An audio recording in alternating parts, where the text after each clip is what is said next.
کچھ صفات جو ہوتی ہیں وہ اللہ تعالیٰ کے علاوہ دوسروں میں بھی ثابت ہوتی ہیں، جو آخری میرا پوائنٹ تھا ابھی جس پر بحث مکمل ہوئی کہ اس کے علاوہ بھی ثابت ہوتی ہیں، جیسے ولایت ہے، مشترک ہے اللہ کی،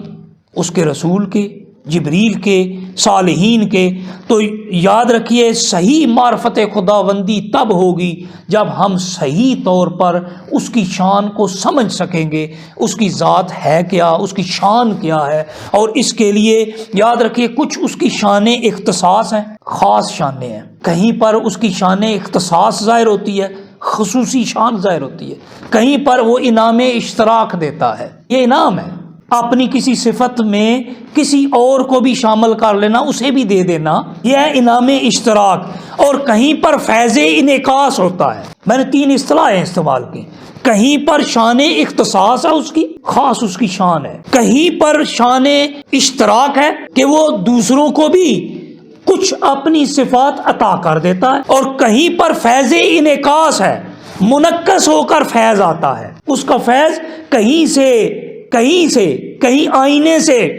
پلٹ کر منعکس ہو کر عطا ہوتا ہے، اسی لیے وہ اپنے حبیب کی بارگاہ میں جانے کا حکم بھی دیتا ہے۔ یہ شان اس کا انعکاس ہے، فیض انعکاس ہے کہ تم کیا کرو، تمہیں فیض چاہیے نا، تمہیں میرا کرم چاہیے تو کیا کرو، پھر اس آئینے کے سامنے جاؤ جہاں سے میرا فیض منعکس ہوتا ہے۔ تم مجھے تو نہیں دیکھ سکتے، لیکن اسے دیکھو جس کو دیکھنے سے، دیکھیں نا،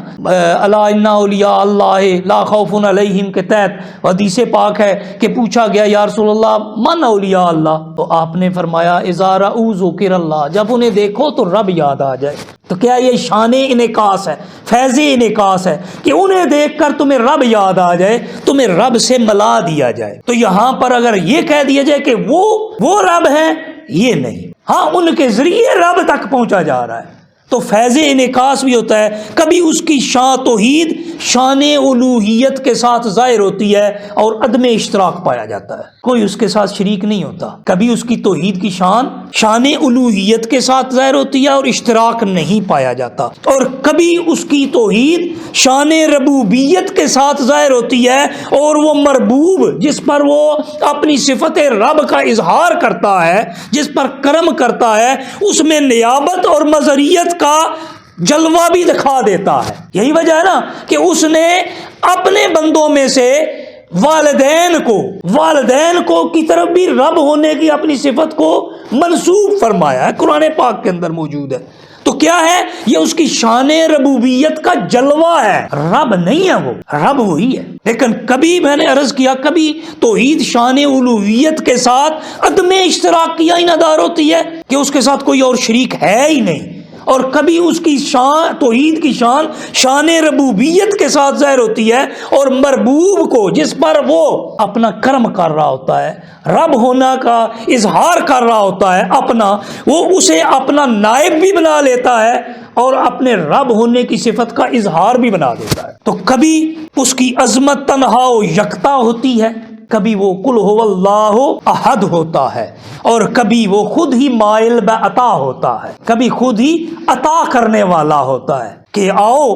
میری بارگاہ میں آؤ، میں تمہیں عطا کرتا ہوں، وَلَسَوْفَ يُعْطِيكَ رَبُّكَ فَتَرْضَىٰ، کبھی تو وہ مائل بعطا ہوتا ہے کہ آپ کو اتنا عطا کرے گا کہ آپ کو راضی کر لے گا۔ کہیں پر كُلُّ يَوْمٍ هُوَ فِي شَأْنٍ کا جلوہ ہوتا ہے، ہر دن اس کی ایک نئی شان ہے،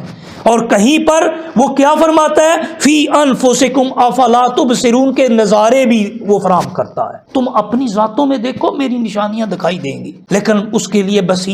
بصارت کے ساتھ ساتھ بصیرت بھی چاہیے ہوگی۔ پھر وہ رب کہیں فرماتا ہے لیس کمثلہ شیء، کہیں فرماتا ہے لیس کمثلہ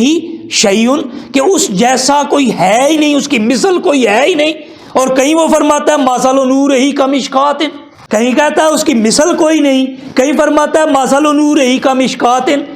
اب یہاں لفظی اشتراک تو آیا لیکن معنوی اشتراک ممکن ہی نہیں ہے۔ مثل نورہ کمشکات کہیں فرما دیتا ہے، کہیں فرماتا ہے لا تدرکہ الابصار، کہیں فرماتا ہے لا تدرکہ الابصار، اس کا ادراک یہ نگاہیں کر ہی نہیں سکتی، کہیں فرماتا ہے اینما تولوا فثم وجہ اللہ، کہیں فرماتا ہے کہ لا تدرکہ الابصار، کہ اس کی آنکھیں اس کا ادراک، یہ آنکھیں اس کا ادراک کر ہی نہیں سکتی، اور کہیں فرماتا ہے اینما تولوا فثم وجہ اللہ، جدھر منہ کرو گے مجھے اپنے سامنے پاؤ گے، ادھر کہتا ہے ادراک نہیں کر سکتے، ادھر کہتا ہے جدھر نگاہ اٹھاؤ گے میں سامنے ہوں گا۔ اس لیے سمجھنے کے لیے اس عقل کے پیمانے کے ساتھ ساتھ اس دل کی بھی آنکھ چاہیے ہوتی ہے، دل کا بھی روشن ہونا چاہیے ہوتا ہے۔ یہ ایک چیز سے کبھی بھی فیصلہ نہیں کیا جا سکتا۔